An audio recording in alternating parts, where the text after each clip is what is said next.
नाम है मिसेस आनंद क्लासेस और मैं हूँ स्मृति। तो लास्ट क्लास में हमने पार्ट 2 किया था नीति आयोग का, आज लास्ट पार्ट है। आज ये चैप्टर को हम लोग कंप्लीट करेंगे, ठीक है। कौन सी chapter? NITI Aayog. It is a very very important chapter.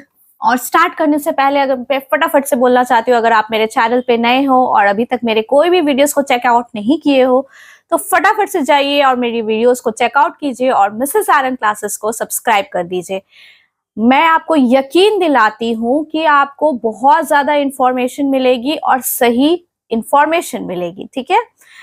तो आप फटाफट से सब्सक्राइब कर दीजिए। चलिए स्टार्ट करते हैं आज का हमारा चैप्टर। तो लास्ट क्लास हमने कोऑपरेटिव फेडरलिज्म तक कंप्लीट किया था, ठीक है। आज हम स्टार्ट करेंगे कॉम्पिटिटिव फेडरलिज्म क्या होता है। The NITI Aayog endeavours to promote competitive federalism by facilitating improved performance of states. So states का जो भी परफॉर्मेंस है उसे इंप्रूव करेगा नीति आयोग, ठीक है। It encourages healthy competition. So healthy competition ऐसा नहीं कि मुझे तुमसे आगे बढ़ना है, ठीक है। Transparent rankings करेगा in various sectors along with a hand holding approach. किस हिसाब से आपको रैंकिंग की मेथड है, किस हिसाब से रैंक तय किया जाएगा, उस सब कुछ सारी चीजों को अच्छे से एक्सप्लेन करेगी नीति आयोग। देन वो कंपटीशन करवाएगी, ठीक है।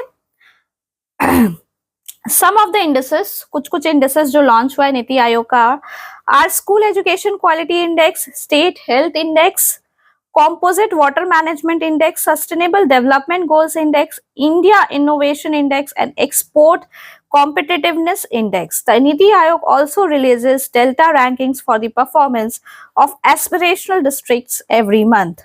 ठीक है? The NITI Aayog works closely with all the stakeholders. सारे states, UTs के साथ बहुत closely work करती है नीति आयोग. Autonomous and attached bodies. So NITI Aayog supported है किससे? By an autonomous body, the national institute of labour, economics research and development and an attached office, that is the development monitoring and evaluation organisation, ठीक है। एक body है autonomous body जो support करती है नीति आयोग को, वो कौन सी है? National institute of labour, economics research and development, ठीक है। कौन सी बॉडी है? National Institute of Labor, Economics,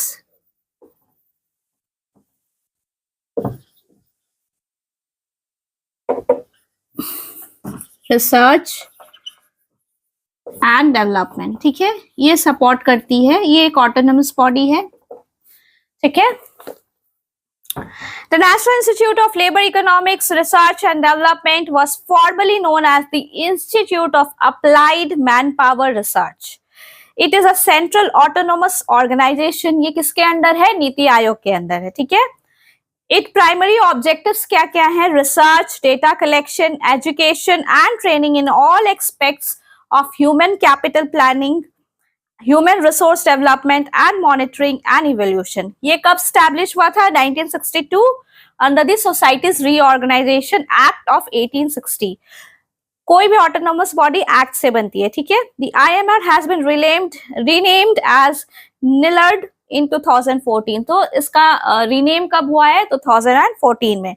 The institute moved to its own campus at Narela in 2002. Narela is a developing urban and institutional hub declared as a special economic zone for knowledge in the national capital region. So Narela में इसका institute है और वो developing urban आप बोल सकते हो and institutional hub है, declared as special information zone, sorry special economic zone बोला जाता है नारेला को, ठीक है। Very important point. So second जो अटैच्ड बॉडी है वो कौन सी है? Development monitoring and evaluation office. The Develop Monitoring and Evaluation Office was established by the government in 2015. So second जो है वो क्या है? Attached body and NITI Aayog के अंदर Development Monitoring and Evaluation Office.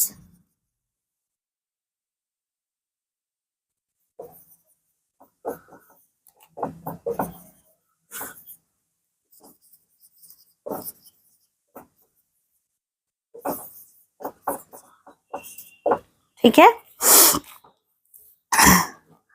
As an attached office है किसकी, नीति आयोग की। By merging the erstwhile, merge करके बना है किसको किसको, programme evaluation organisation and the independent evaluation office को मर्ज करके ये बना है। तो इसका ऑब्जेक्टिव्स क्या है, the office aims to support rigorous data driven होना चाहिए, ठीक है, citizen centric outcome driven program. So ऐसा होना चाहिए जो डेटा से चलता हो, डेटा ड्रिवन प्रोग्राम्स होना चाहिए, आउटकम ड्रिवन प्रोग्राम्स को ये करता है, ठीक है। Monitoring progress and efficacy of strategic and long term policy and program frameworks. So क्या चीज देखता है, long term strategic and program frameworks को, and initiatives to help innovative. So innovative techniques को ये क्या करता है, इनहैंस करता है, ठीक है। एक्टिवली मॉनिटर करता है, evaluating the implementation of programmes and initiatives, जो भी प्रोग्राम्स और इनिशिएटिव्स है उसको मॉनिटर करता है, उसका इवैल्यूएशन करता है, ठीक है। Including the identification of the needed resources, so क्या क्या रिसोर्सेज चाहिए उस प्रोग्राम या इनिशिएटिव्स के लिए वो भी देखता है। Also expands to technical advisory to state, so इसका एक्सपैंड होता है रोल किसमें, टेक्निकल कुछ भी एडवाइजरी देना है स्टेट को, वो भी काम करती है DMEO, ठीक है। Under NITI Aayog mandate of cooperative and competitive federalism के थ्रू ये करती है। सो कहाँ पे इसकी हेडक्वार्टर है, नीति आयोग में। टिल 2017 DMEO का कितना रीजनल ऑफिस था, 15 रीजनल ऑफिसेस था, ठीक है। However, keeping in view the changed functional requirements, they were closed in 2017 and the staff were transferred to headquarters. So इसका जो भी चेंजिंग रूल हुआ तो सारे रीजनल ऑफिसेस बंद किए गए और हेडक्वार्टर्स दिल्ली में किया गया। सो अर्स्टवाइल जो प्लानिंग कमीशन थी, द अर्स्टवाइल प्लानिंग कमीशन कब स्टैब्लिश हुई थी, मार्च 1915 में by an executive resolution of the government of India, ठीक है। अंडर द चेयरमैनशिप ऑफ, किसके चेयरमैन के अंदर हुआ था, केसी नियोगी के। It was neither a constitutional body nor a statutory body. जो प्लानिंग कमीशन थी पहले, तो उसको रिप्लेस करके नीति आयोग को बनाया गया।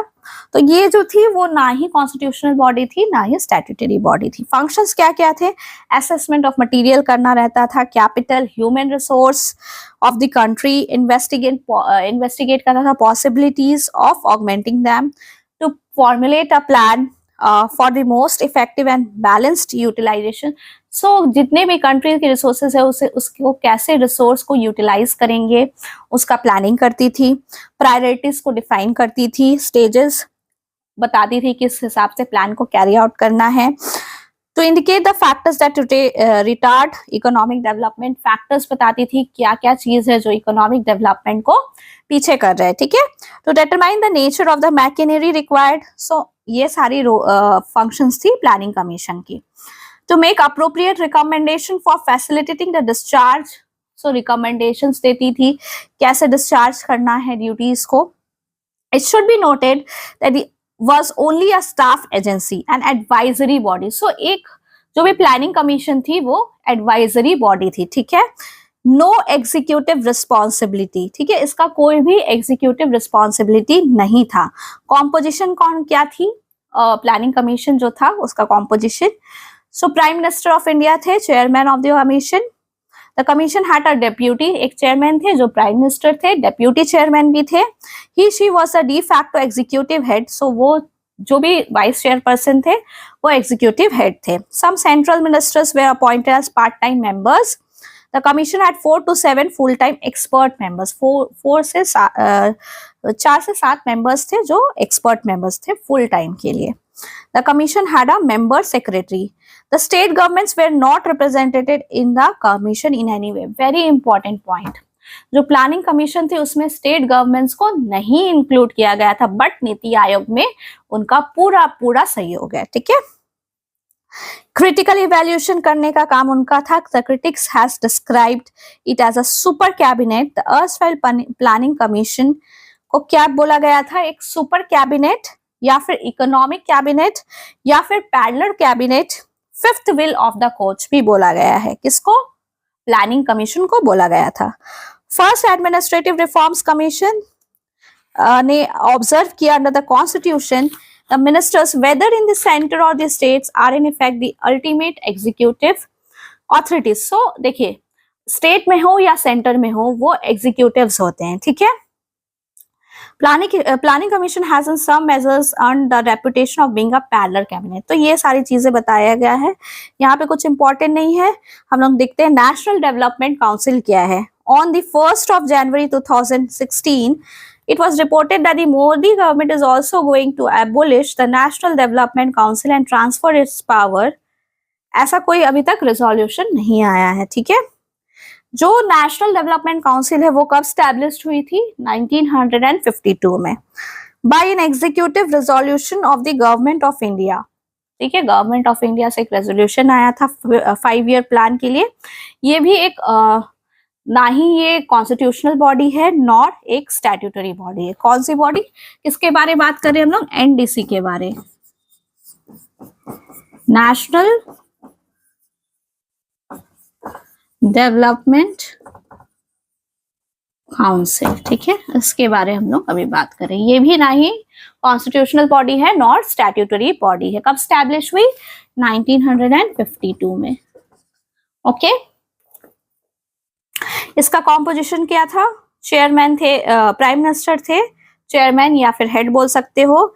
यूनियन कैबिनेट मिनिस्टर्स थे, चीफ मिनिस्टर्स थे सारे स्टेट्स के, chief ministers administration union territories के, members of the planning commission भी इसके मेंबर्स थे, ठीक है। ऑब्जेक्टिव्स क्या था? नेशनल डेवलपमेंट काउंसिल का ऑब्जेक्टिव क्या था?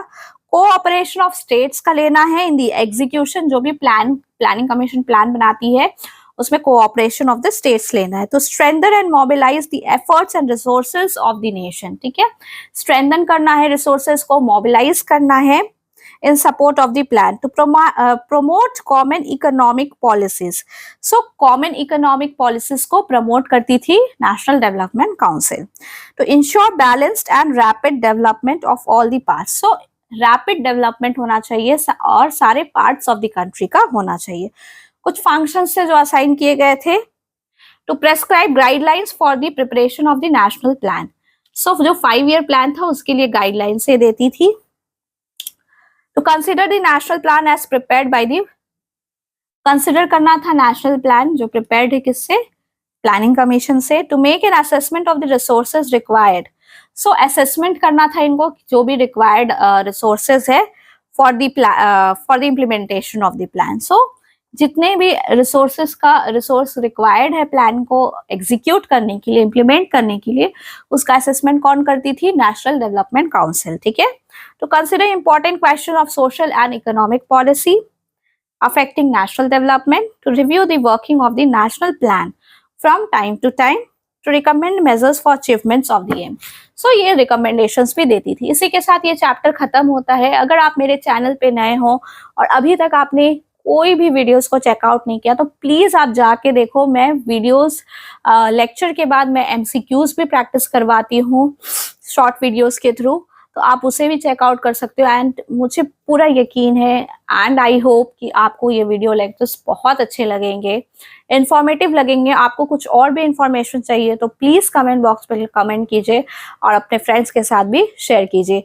इस चैप्टर नीति आयोग के बाद इसका एमसीक्यूज आएगा, ठीक है। ये पार्ट 3 है और लास्ट पार्ट है। इसी के साथ ये चैप्टर कंप्लीट होता है। पार्ट 3 है और लास्ट पार्ट है, ठीक है। इसके बाद इसका एमसीक्यूज आएगा। फिर नेक्स्ट हम लोग जो नॉन कॉन्स्टिट्यूशनल बॉडी है नेशनल ह्यूमन राइट्स कमीशन को कवर करेंगे नेक्स्ट क्लास में, ठीक है। तब तक के लिए अपना ध्यान रखिए। Have a great day.